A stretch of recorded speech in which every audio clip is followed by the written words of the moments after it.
오늘은 내 아들 이삭을 번제로 드리라는 제목으로 하나님 말씀을 살펴보고자 합니다. 같이 말씀을 보실까요? 그가 이르시되 내년 이맘때 내가 반드시 내게로 돌아오리니 내 아내 사라에게 아들이 있으리라 하시니 여호와께서 능하지 못한 일이 있겠느냐? 기한이 이를 때에 내가 내게로 돌아오리니 사라에게 아들이 있으리라. 말씀을 통해 무엇을 알 수 있습니까? 아브라함과 사라가 내년 이맘때에 반드시 내 아내 사라에게 아들이 있을 거라는 약속의 말씀을 듣게 되었음을 알 수 있습니다. 그렇다면 묻지 않을 수가 없죠. 과연 이것은 어떠한 의미를 내포하고 있는 약속의 말씀일까요? 창세기 17장 17절 말씀과 창세기 18장 12절 말씀에 드러난 것처럼 비록 99세와 89세인 그들의 몸은 더 이상 아들을 얻을 수 없는 상태일지라도 99세와 89세인 그들의 생각과 마음은 이미 아들 없는 것을 포기하고 있는 상태일지라도 능치 못한 일이 없으신 전능하신 하나님께서 반드시 그런 그들의 몸을 변화시키실 거라는, 반드시 그런 그들의 생각과 마음을 변화시키실 거라는, 그래서 99세와 89세인 그들로 하여금 반드시 내년 이맘때에 아들을 얻게 만드실 거라는 의미를 내포하고 있는 약속의 말씀인 줄로 압니다. 무슨 얘기죠? 어떠한 장애가 있을지라도, 어떠한 방해가 있을지라도 괜찮다는 겁니다. 능치 못한 일이 없으신 전능하신 하나님께서는 어떠한 장애도 장애가 될 수 없다는 거죠. 어떠한 방해도 방해가 될 수 없다는 거예요. 다시 말해 어떠한 장애도 어떠한 방해도 전능하신 하나님께서 이러한 하나님의 뜻을 성취하는 것을 회방할 수 없다는 거죠. 가로막을 수 없다는 겁니다. 그렇다면 다시 한번 묻지 않을 수 없습니다. 하나님께서 아브라함에게 들려주신 이 말씀은 아브라함과 사라의 입장에서 어떠한 말씀으로 규정할 수가 있는 겁니까? 복된 말씀으로 규정할 수가 있는 겁니다. 좋은 말씀으로, 기쁜 말씀으로 규정할 수가 있다는 거죠. 즉, 이 말씀은 아브라함과 사라에게 너무나도 복된 말씀으로, 좋은 말씀으로, 기쁜 말씀으로 여겨질 수 있다는 겁니다. 그러나 이 말씀을 듣고 아브라함과 사라는 어떻게 반응했습니까? 창세기 17장 17절과 18장 12절에 나타나 있는 것처럼 그들은 복된 말씀을 복된 말씀으로 여기지 않았습니다. 즉, 이 말씀을, 이 좋은 말씀을, 이 기쁜 말씀을 그리 여기지 못했다는 거죠. 오히려 그들은 이 약속의 말씀을 어떻게 여겼습니까? 허황되게 여겼습니다. 즉, 헛된 것으로, 황당한 것으로, 미덥지 못한 것으로 여겼다는 거죠. 그 까닭이 무엇일까요? 아브라함과 사라가 이 복된 말씀, 좋은 말씀, 기쁜 말씀을 듣고도 이 말씀을 허황된 말씀으로 여기게 된 까닭이 무엇이겠냐는 거예요. 첫째, 하나님에 대한 불신 때문이었죠. 큰 민족을 이루어 주시겠다 약속하신 하나님께서 셀 수 없는 하늘의 별처럼 많은 아들을 주시겠다고 약속하신 하나님께서 99세와 89세가 되도록 아들을 주시지 않다가 이제 와서 아들을 주신다고 말씀하시니 아브라함과 사라는 그러한 하나님을 불신하게 되었다는 겁니다. 하나님께서 아들을 주시겠다고 약속하신 것은 이번이 처음이 아니었잖아요. 갈대아 우르에서도 그랬고 하란에서도 그랬고 두려워 떠는 아브라함에게도 재차 그리 말씀하셨다는 거예요. 그러니 그들은 이러한 약속의 말씀을 더 이상 액면 그대로 받아들일 수가 없었던 거죠. 약속의 말씀을 따라 진작에 아들을 주셨더라면 좋았을 것을 99세가 되도록 89세가 되도록 주지 않으시다가 갑자기 내년에 주신다고 말씀하시니까 그들은 하나님을 신뢰할 수가 없었다는 겁니다. 그리고 둘째, 나이에 관한 고정관념 때문이었습니다. 99세와 89세는 자식을 얻기에는 너무 늙었다는 거죠. 특히 여성의 생리가 끊어진 사라가 어떻게 임신할 수 있겠냐는 겁니다. 99세가 된 남자는 생식 능력이 떨어져서 여성을 임신시킬 수가 없다는 거고 89세가 된 여자는 생식 기능이 죽어서 아이를 임신할 수 없다는 거죠. 하지만 그 결과는 어떠했습니까? 창세기 21장 1절부터 6절은 그 결과를 이렇게 소개합니다. 여호와께서 말씀하신 대로 사라를 돌보셨고 여호와께서 말씀하신 대로 사라에게 행하셨으므로 사라가 임신하고 하나님이 말씀하신 시기가 되어 노년의 아브라함에게 아들을 낳으니 아브라함이 그에게 태어난 아들 곧 사라가 자기에게 낳은 아들을 이름하여 이삭이라 하였고 그 아들 이삭이 난 지 8일 만에 그가 하나님이 명령하신 대로 할례를 행하였더라. 아브라함이 그 아들 이삭이 그에게 태어날 때에 100세라 사라가 이르되 하나님이 나를 웃게 하시니 듣는 자가 다 나와 함께 웃으리로다. 아브라함과 사라의 불신이 하나님에 대한 불신이 하나님의 뜻을 가로막을 수 없었습니다. 아브라함과 사라의 고정관념이 우리는 할 수 없어요, 불가능해요 라고 여기던 그 고정관념이 하나님의 뜻을 가로막을 수 없었습니다. 즉 전능하신 하나님은 하나님의 그 기쁘신 뜻을 온전히 성취하셨다는 거죠. 아브라함의 불신 속에서도 사라의 고정관념 속에서도 하나님은 하나님의 뜻을 온전히 이루셨다는 겁니다. 그렇다면 이를 통해 성도된 우리들은 복음의 개념을 어떻게 여길 수 있는 겁니까? 단순히 그 내용이 복된 내용이라서 좋은 내용이라서 기쁜 내용이라서 복음이라고 여기기보다는 복되기도 하고 좋기도 하고 기쁘기도 한 그 내용이 전능하신 하나님 때문에 반드시 성취되어지기 때문에 반드시 구현되어지기 때문에 복음으로 여겨야 하는 줄로 압니다.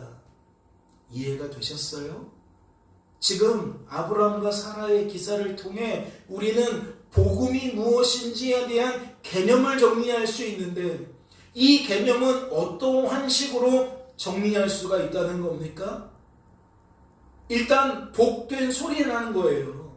그 내용이 좋은 내용이라는 거죠. 복된 내용이라는 거예요. 그 내용을 들으면 우리에게 기쁘게 여겨지는 내용이라는 거죠. 그런데 그것만으로는 부족하다는 거예요. 하나님이 말씀하시는 복음이라는 것은 전능하신 하나님 때문에 그 내용이 그 말씀이 반드시 성취되어지기 때문에 반드시 실현되어지기 때문에 복음이라는 거죠. 만약 아브라함과 사라에게 믿음을 요구하셨다면 아브라함과 사라에게 고정관념을 벗어버리기를 요구하셨다면 이것은 복음이 될 수 없다는 거예요. 아무리 좋은 내용, 복된 내용, 기쁜 내용이라 할지라도 여기에 조건이 붙는다면 그 조건이 우리가 수행해야 되는 어떠한 무언가를 나타내는 것이라면 결코 이것은 복된 내용이 될 수 없다는 거죠. 좋은 내용, 기쁜 내용이 될 수 없다는 거예요. 다시 말해 복음이 복음으로 받아들여질 수가 없다는 거죠. 왜 그렇습니까? 아브라함과 사라는 결코 그 요구에 응답할 수가 없기 때문입니다. 즉 스스로 믿음을 낼 수가 없다는 거죠. 스스로 고정관념을 벗어버릴 수가 없다는 겁니다. 그러니 복음이 복음으로서 존재하기 위해서는 무엇이 가장 중요하다고 말할 수밖에 없습니까? 전능하신 하나님께서 스스로 낼 수 없는 믿음을 내도록 만들어 주시기 때문입니다. 스스로 벗어버릴 수 없는 고정관념을 벗어버리도록 만들어 주시기 때문이라는 거죠. 아브라함과 사라가 전능하신 하나님을 신뢰하게 된 것은 그들이 스스로 생각과 마음을 고쳐먹은 결과가 아니라 불신을 드러내는 그들의 생각과 마음을 전능하신 하나님께서 변화시켜 주셨기 때문이라는 거죠. 전능하신 하나님을 신뢰하며 임신하기 위해 그들이 부부관계를 다시 시작하게 된 것도 그들의 생각과 마음뿐만 아니라 무엇도 변화시켜 주신 거예요? 그들의 의지를 변화시켜 주신 거예요. 또한 여성의 생리가 끊어진 사라가 아브람과의 부부관계를 통해서 아들을 임신하게 된 것도 무엇을 나타내는 겁니까? 전능하신 하나님은 그들의 내면만 변화시킨 것이 아니라 그들의 몸 상태도 변화시킨 것을 드러내는 겁니다. 즉, 이 모든 것들이 누구의 작품이다? 하나님의 작품이다. 그래서 이 복음은 복음으로 여겨지게 되는 것이다 라는 거죠. 그렇다면 묻지 않을 수 없습니다. 과연 아브라함과 사라는 언제부터 이 복음을 복음으로 받아들이게 되었을까요? 즉, 언제부터 하나님께서 말씀하신 대로 자신들을 돌보신 것을 깨닫게 되었겠냐는 겁니다. 언제부터 하나님께서 말씀하신 대로 자신들에게 행하고 계신다는 것을 인정하게 되었겠냐는 거죠. 즉 창세기 21장 1절 말씀을 그들이 주어진 삶 속에서 언제부터 깨닫고 인정하게 되었겠냐는 겁니다. 저는 창세기 21장 2절 말씀에 소개되어져 있는 것처럼 그들이 사라가 임신한 것을 알게 되었을 때부터 그리 되었을 거라고 생각해요. 즉 그들은 부부관계를 하면서도 반신반의할 수 있다는 거죠. 여전히 과연 우리들이 임신할 수 있겠느냐라는 의문을 가지고 있을 수 있다는 겁니다. 하지만 사라가 임신한 것을 알게 된 이후로는 그리하지 않았을 거라는 거죠. 사라가 입덧을 시작할 때에 아브람과 사라는 더 이상 의심이 아니라 확신하게 되었을 거라는 거예요. 아, 임신했구나. 하나님 말씀대로 정말 임신했구나. 하나님이 우리를 지켜주신 거구나, 도와주신 거구나, 돌봐주신 거구나 라고 의심이 사라지고 확신하기 시작했을 거라는 겁니다. 그렇다면 그들은 과연 그 절정을 언제 맛보게 되었을까요? 하나님께서 말씀하신 대로 사라가 아들을 출산하게 되었을 때에 그리 되었을 줄로 압니다. 그래서 우리들은 창세기 21장 6절 말씀에 소개된 이 사라의 고백을 어떻게 풀어낼 수밖에 없습니까? 하나님께서 하신 일을 온전히 하나님께서 하신 일로 여기게 된 사라의 고백으로 풀어낼 수밖에 없습니다. 고정관념에 사로잡혀서 하나님의 말씀을 비웃을 수밖에 없었던 불신자인 자신을 아랑곳하지 않으시고 그런 자신에게 믿음을 주시고 그런 자신의 생각과 감정과 의지를 변화시키시고 그런 자신의 몸 상태를 변화시키시고 마침내 말씀하신 대로 아이를 임신하도록 만드신 아이를 출산하게 만드신 하나님의 그 일하심을 온전히 하나님의 일하심으로 깨닫게 된 인정하게 된 사라의 고백으로 풀어낼 수밖에 없다는 거죠. 하나님이 나를 웃게 하셨다라는 이 말에는 이러한 종합적인 배경 속에서 우리들이 풀어낼 수밖에 없다는 겁니다. 그렇다면 생각해 보지 않을 수 없어요. 이러한 이해를 갖고 있었던 아브라함과 사라에게 본문 말씀에 소개된 내용은 어떻게 여겨졌겠습니까? 하나님을 전능하신 하나님으로 누구보다 확실하게 받아들이고 있었던 그들에게 하나님은 반드시 하나님의 말씀대로 행하시는 분이라는 것을 확신하고 있었던 그들에게 본문 말씀에 소개된 내용은 과연 어떻게 여겨졌겠냐는 거죠. 말씀을 보세요. 본문은 어떠한 내용을 담고 있습니까? 그 일 후에 하나님이 아브라함을 시험하시려고 그를 부르시되 아브라함아 하시니 그가 이르시되 내가 여기 있나이다. 여호와께서 이르시되 내 아들 내 사랑하는 독자 이삭을 데리고 모리아 땅으로 가서 내가 내게 일러준 한 산 거기서 그를 번제로 드리라. 아브라함을 찾아오신 하나님은 아브라함에게 무엇을 요구하셨습니까? 아브라함이 이삭을 번제로 드릴 것을 요구하셨습니다. 그렇다면 생각해 보지 않을 수 없죠. 과연 번제란 무엇일까요?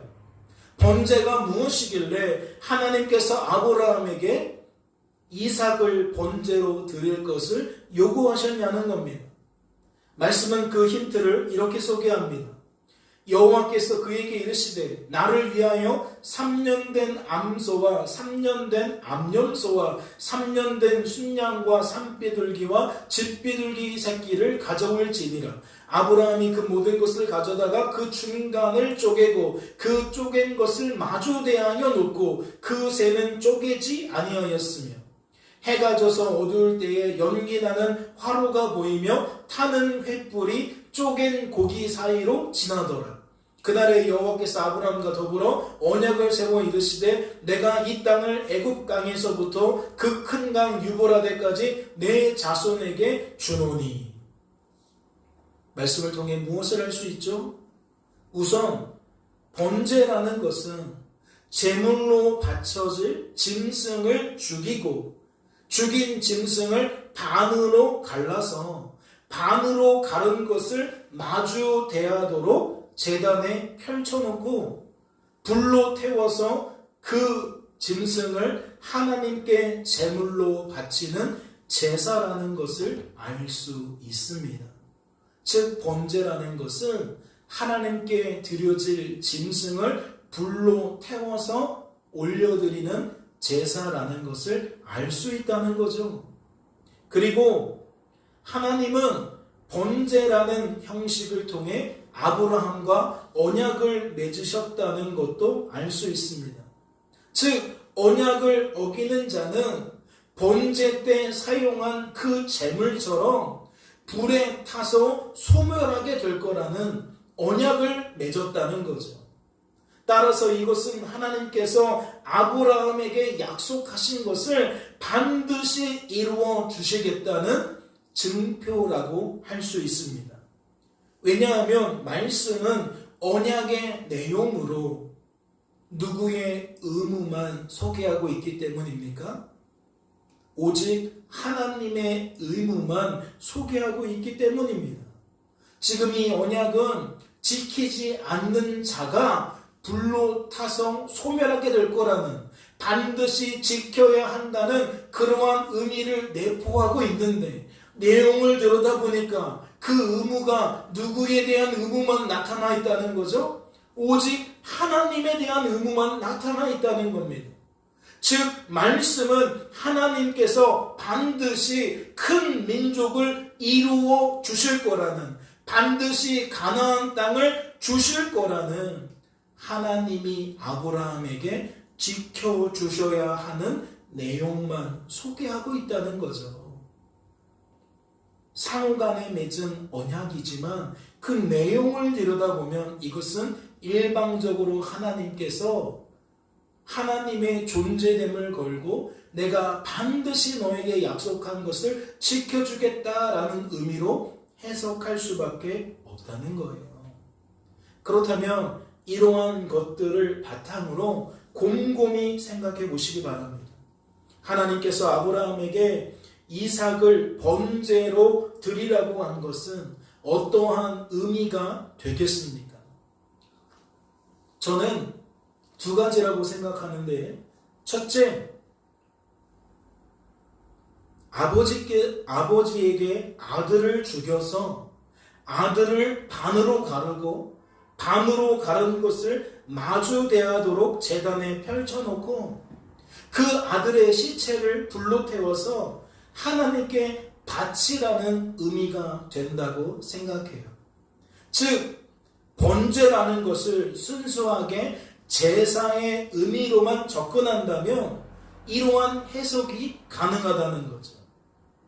그렇다면 이것은 어떻게도 해석될 수 있는 겁니까? 하나님께서 하나님의 것을 아브라함에게 바치라고 요구하셨다는 거예요. 왜요? 이삭은 하나님의 작품이니까. 하나님은 아브라함에게 하나님의 것을 하나님에게 바치라고 요구하신 걸로 해석할 수도 있다는 거죠. 그렇다면 더욱 궁금합니다. 과연 이것은 무엇을 목적으로 하고 있다 말할 수 있을까요? 과연 하나님께서 아버지가 아들을 죽여서 불로 태워서 하나님께 올려드리길 바라셨을까요? 과연 이 이미지를 통해 하나님은 무엇을 목적으로 이와 같이 하고 있냐라는 거예요. 저는 아들을 정말 그렇게 하라는 의미라고 여겨지지 않습니다. 오히려 이것은 아브라함이 하나님의 것을 하나님의 것으로 여기고 있는지를 확인하려는 목적으로 하고 있다 할 수 있는 것 같아요. 이해가 되시죠? 이삭은 하나님의 작품이에요. 하나님의 것이에요. 그런데 하나님께서 하나님께 바치라고 하셨으니까 아브라함의 말과 태도를 통해 무엇이 증명되는 겁니까? 그가 하나님의 것을 하나님의 것으로 여기고 있는지, 그가 하나님께서 하신 일을 하나님께서 하신 일로 여기고 있는지를 확인할 수가 있는 거죠. 아, 내 말을 따르고 있네. 내가 말한 것처럼 이 아들을 하나님께 드리려고 하고 있네. 아, 아브라함이 하나님의 일을 하나님의 일로 여기고 있구나. 하나님의 것을 하나님의 것으로 받아들이고 있구나. 확인할 수가 있다라는 거죠. 즉 아브라함의 생각과 마음이 사라가 아들을 임신하게 되었을 때와 사라가 아들을 출산하게 되었을 때와 동일한지를 하나님은 확인하려 했다는 겁니다. 아, 말씀대로 하나님이 불가능한 것을 가능하게 만드셨구나. 이것은 우리가 한 것이 아니라 하나님께서 하신 일입니다 라고 임신한 것을 확인했을 때는 여겼다는 거죠.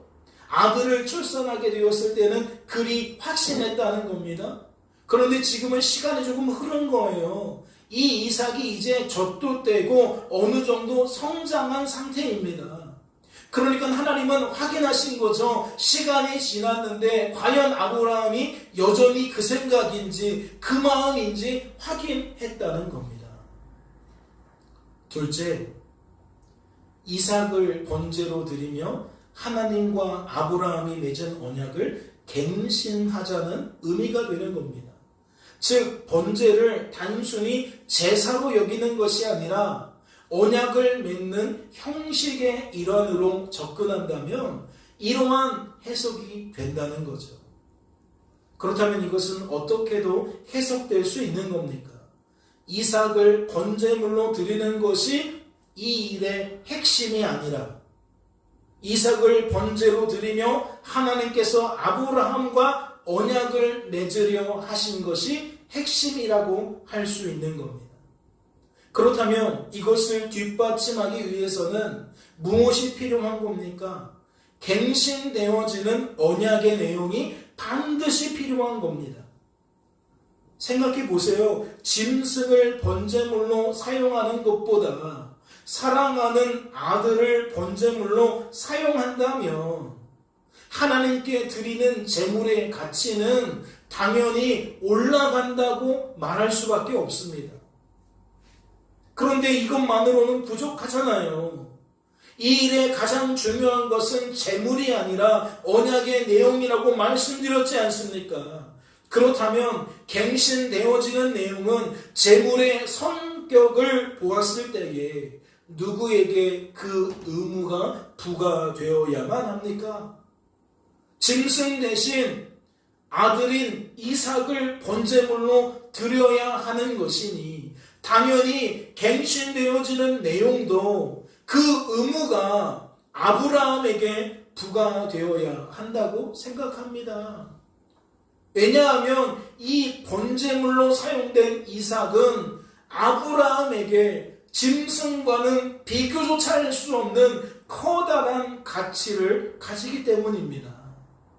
번제물로 사랑하는 독자를 사용한다는 것은 아브라함에게 결코 언약을 어기지 않겠다는, 반드시 하나님과 맺은 언약을 지키겠다는 아브라함의 결단을 드러내는 의미가 된다는 거죠.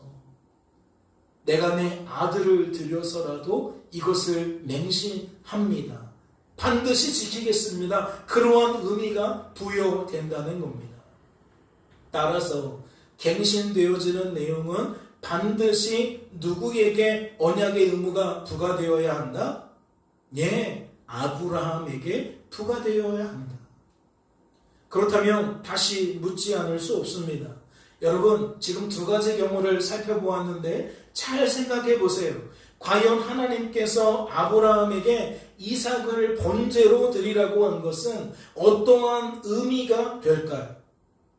그 의미가 전자라고 생각하십니까? 후자라고 생각하십니까? 첫째의 경우라고 생각하십니까? 둘째의 경우라고 생각하십니까? 저는 첫째의 경우라고 생각합니다. 제가 그렇게 생각하는 이유도 두 가지인데, 첫째는 말씀이 이 일의 목적을 하나님께서 아브라함을 시험하시기 위함이라고 소개하고 있기 때문입니다. 말씀을 잘 들여다보세요. 말씀이 지금 뭐라고 말하고 있습니까?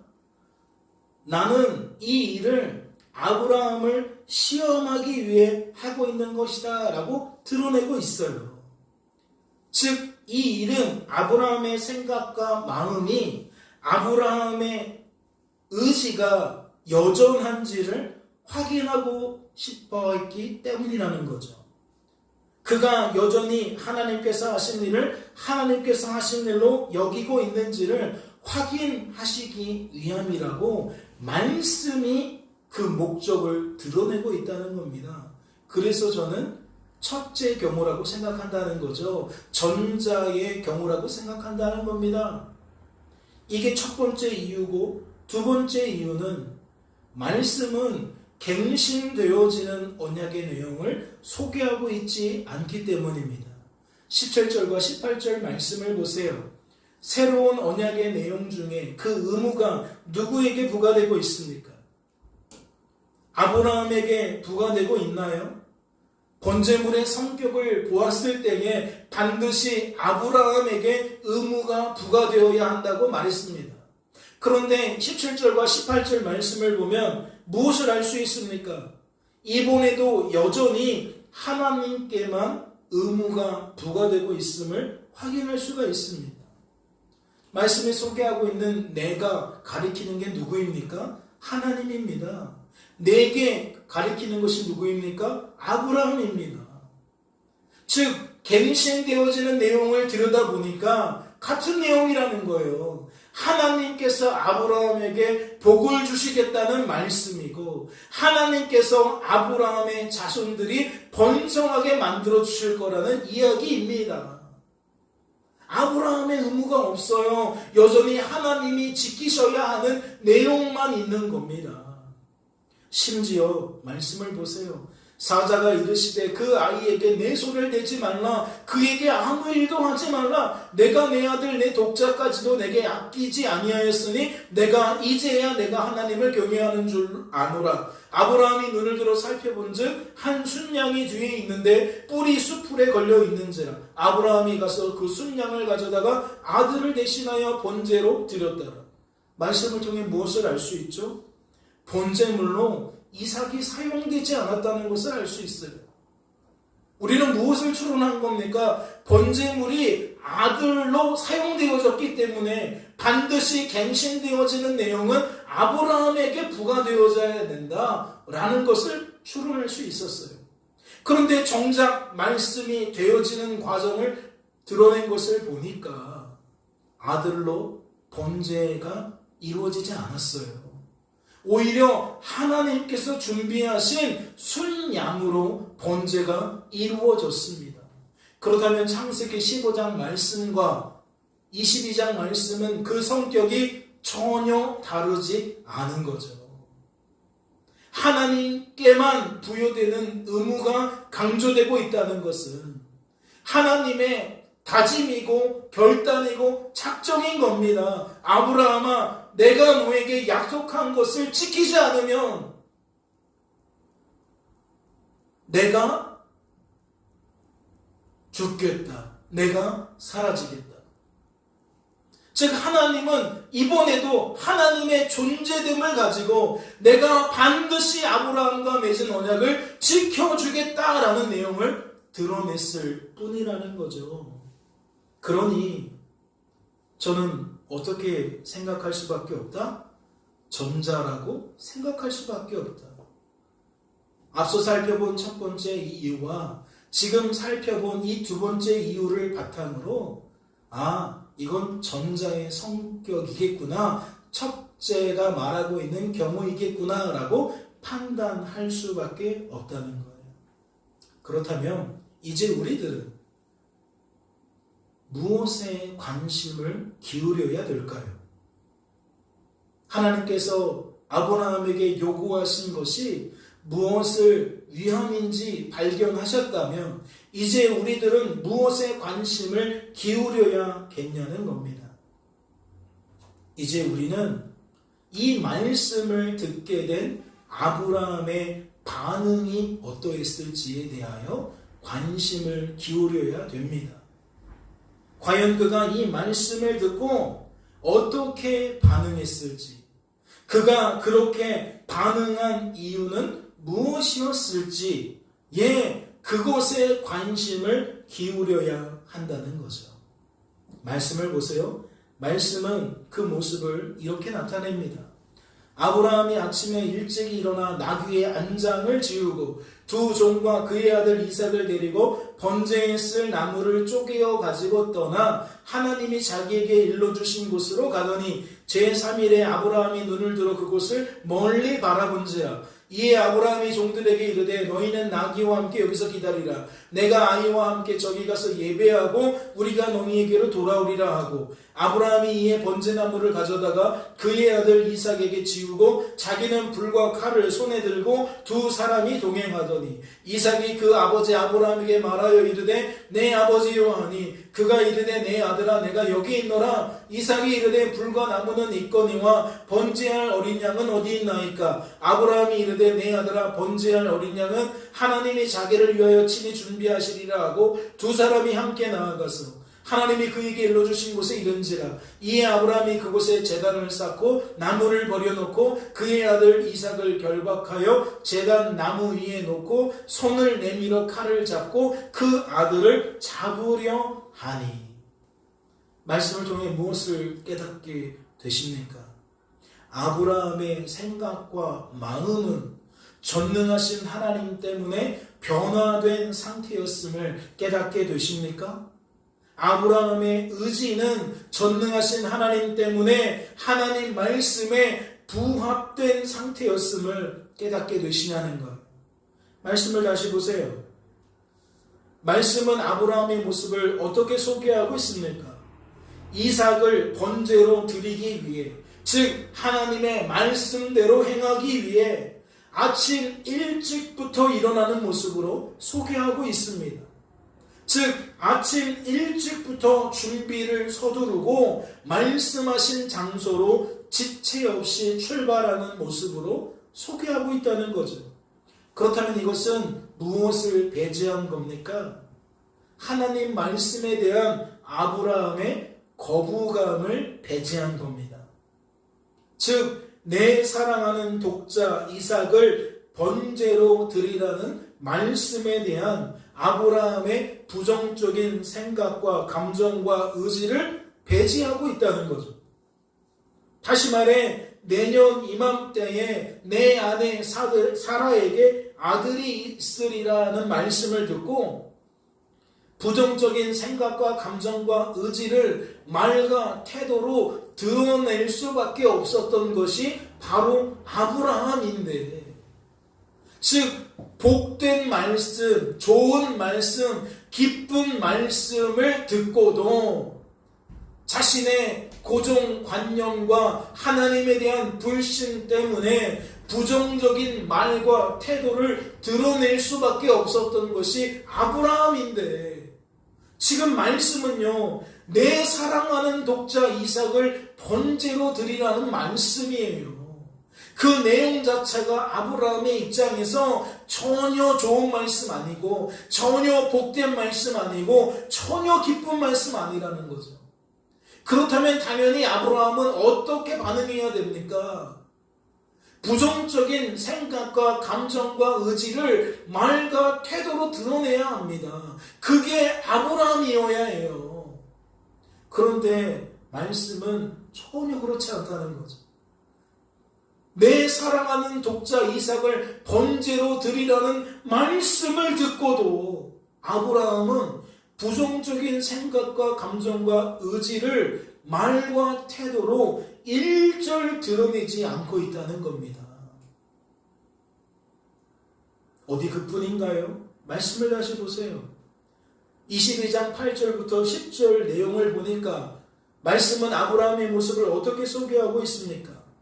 아버지, 번제할 제물은 어디에 있습니까? 라고 이삭이 물으니까 번제할 어린 양은 하나님이 직접 준비해 주실 거야 라고 답하는 모습으로 소개하고 있어요.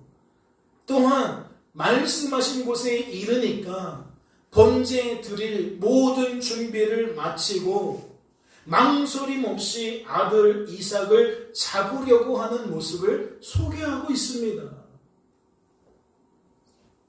다시 말해 말씀은 아브라함의 모습을 어떻게 소개하고 있다는 거예요? 확신에 찬 모습으로, 단호한 모습으로 소개하고 있다는 거죠. 그렇다면 이것은 무엇을 배제한 겁니까? 좀 전에 살펴본 상황 속에서는 아브라함이 거부감을 드러냈다는 것을 배제한 거였어요. 즉 전혀 거부감을 갖고 있지 않았다는 것을 드러냈다고요. 그러면 이번에는 무엇을 배제한 겁니까? 아브라함의 망설임을 배제한 겁니다. 아브라함의 두려움을 배제한 거예요. 즉 하나님께서 번제물을 직접 준비해 주실 거라는 것을 믿어 의심치 않았다는 거죠. 분명 하나님께서 계획이 있을 거야, 하나님이 따로 준비해 두신 게 있을 거야 라고 전혀 의심하지 않았다는 거예요.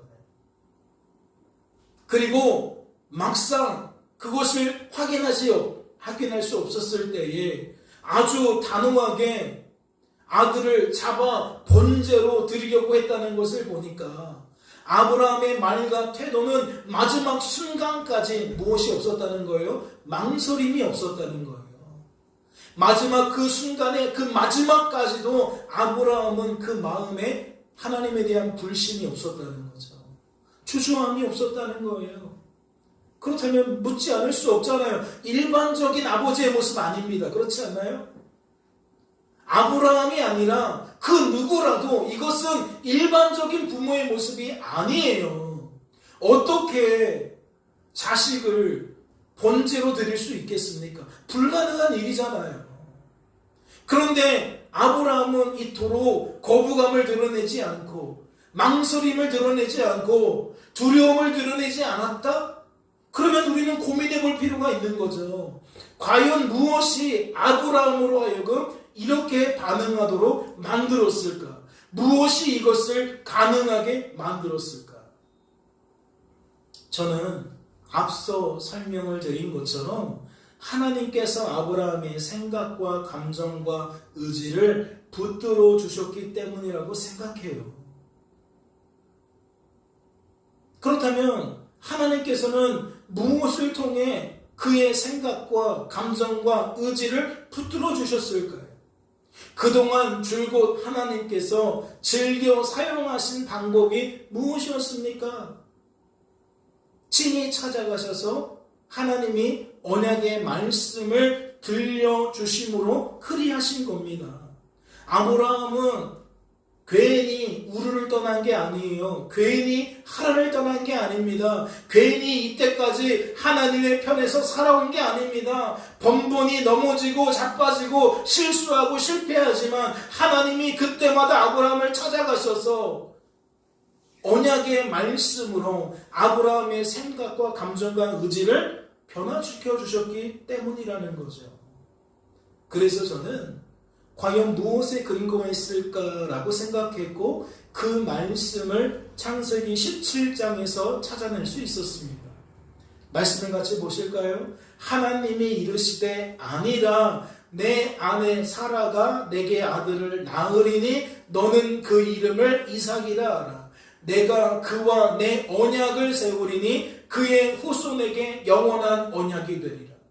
내 언약은 내가 내년 이 시기에 사라가 내게 낳을 이삭과 세우리라.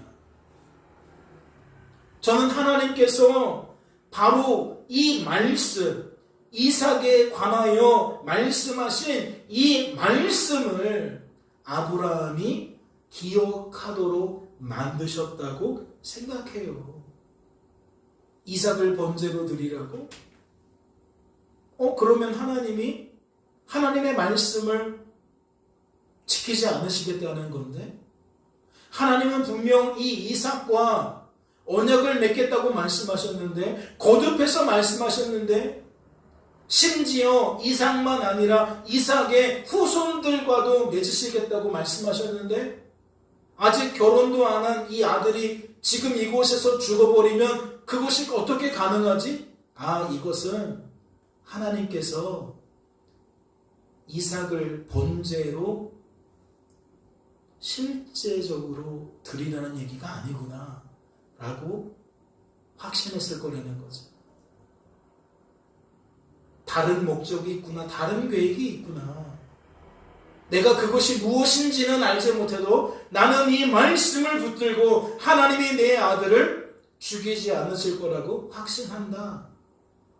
즉 하나님 때문에 이 말씀을 기억하게 되고 그러한 결론을 내리게 되었다라고 생각한다는 거예요. 즉, 이 말씀이 믿어지니까 그의 말과 태도에는 거부감이 없다는 거죠. 망설임이 없다는 거예요. 두려움이 없다는 거죠. 늘 우리가 거부감을 드러내는 까닭이 무엇입니까? 하나님의 말씀을 듣고도 망설이는 까닭이 무엇이죠? 하나님의 말씀을 듣고도 주저하는 까닭이 무엇입니까? 하나님의 말씀 앞에 두려움을 느끼는 까닭이 무엇이에요? 과연 이 말씀대로 되어질까라는 불신 때문 아닙니까? 나는 말씀대로 되어지지 않고 이렇게 되어질 것 같아 라는 우리들의 고정관념 때문 아니에요? 그런데 아브라함과 사라의 기사를 잘 녹여내고 또 녹여내면 하나님께서 말씀을 통해 이러한 불신을 사라지게 하고 이러한 고정관념을 사라지게 하니까 누구라도 아브라함처럼 될 수 있다는 가능성을 볼 수 있다는 거죠. 하나님이 말씀이 믿어지게 하시면 그 누구라도 아브라함처럼 거부감이 사라지겠구나, 망설임과 두려움이 사라지겠구나 라고 우리는 받아들일 수 있다는 겁니다. 그렇다면 묻지 않을 수 없어요. 아브라함을 비롯한 성도된 우리들은 본문 말씀에 소개된 이 기사를 통해 무엇을 깨달아야 됩니까? 저는 복음이라고 생각해요. 아브라함의 기사를 통해 우리들이 주목해야 되는 것은 복음이라고 생각합니다. 복음의 개념이 무엇인지, 복음의 성격이 무엇인지, 복음이 가져오는 결과가 무엇인지 주목해야 된다고 생각한다는 거죠. 즉, 나의 나됨을 오직 전능하신 하나님 안에서 발견하도록 만드는 복음을 우리는 깨달아야 한다는 겁니다. 아브라함의 믿음의 모습을 통해, 아브라함의 순종의 모습을 통해 우리들은 전능하신 하나님의 손길을 발견할 수 있어야 한다는 거죠. 하나님 때문에 이것이 가능했던 것이구나. 복음은 그 내용만 좋고 복되고 기뻐서가 아니라 결국 그 복음을 하나님께서 반드시 실현시켜 주시기 때문이구나. 반드시 구현시켜 주시기 때문이구나. 그래서 복음이 복음으로 우리에게 여겨질 수 있는 거구나.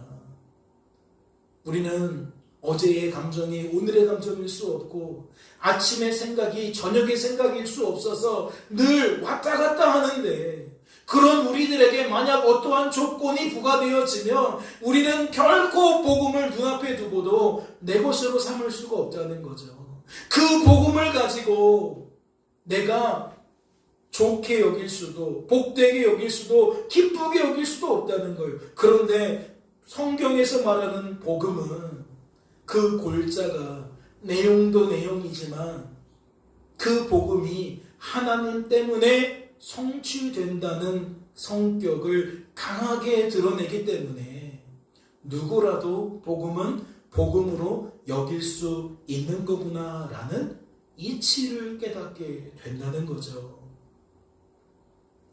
거듭해서 말씀을 드리지만 하나님의 이러한 섬세한 손길이 없다면, 인하심이 없다면 우리는 결코 복음의 사람이 될 수도 없고 복음의 능력을 경험할 수도 없고 복음의 열매를 맺을 수도 없을 겁니다. 즉 아브라함처럼 주어진 삶 속에서 살아갈 수가 없다는 거죠. 그러나 하나님은 우리와 똑같은 아브라함을 믿음의 조상으로 만드셨습니다. 아브라함을 성경에 기록된 아브라함으로 만드셨어요. 그러면 무엇을 가능성을 열어요? 우리도 하나님이 믿음의 그 길을 걷게 하시겠구나. 아브라함의 삶을 재현하게 만드시겠구나. 라는 것을 기대하게 만드는 거죠. 새롭게 주어진 한 주간의 삶 속에서 어쩌면 우리는 부당함을 드러낼지 몰라요. 거부감을 드러낼지 몰라요. 하나님 말씀에 대한 아브라함의 그 모습을 우리도 반복할지 모릅니다. 그러나 우리는 무엇을 기대해야 돼요? 하나님의 말씀이 믿어지게 하셔서 아브라함을 변화시키신 것처럼 우리도 변화시켜 주실 것을 기대해야 되는 거예요. 이삭을 번제로 드리라. 그 말씀 앞에 하나님 안에서 가능성을 발견하고 하나님을 기대하게 되는 저와 여러분 될 수 있기를 주님의 이름으로 소망합니다. 잠시 기도합니다. 하나님 아버지 감사합니다. 오늘도 우리를 사랑하셔서 말씀으로 복음이 무엇인지 알게 하시고 그 복음의 성격을, 복음의 개념을 밝히 깨닫게 하시니 감사합니다. 주어진 삶 속에서 복음을 잃어버리지 않게 하시고 그 복음이 복음으로 여겨지게 하셔서 더욱 하나님만 바라보고 의지하고 자랑하는 심령들 되어질 수 있도록 주여 도와 주시옵소서. 주께서 우리를 붙들어 주실 줄로 믿고 감사드리며 이 모든 말씀 우리를 주 예수 구원하신 예수님의 이름으로 기도하옵나이다. 아멘.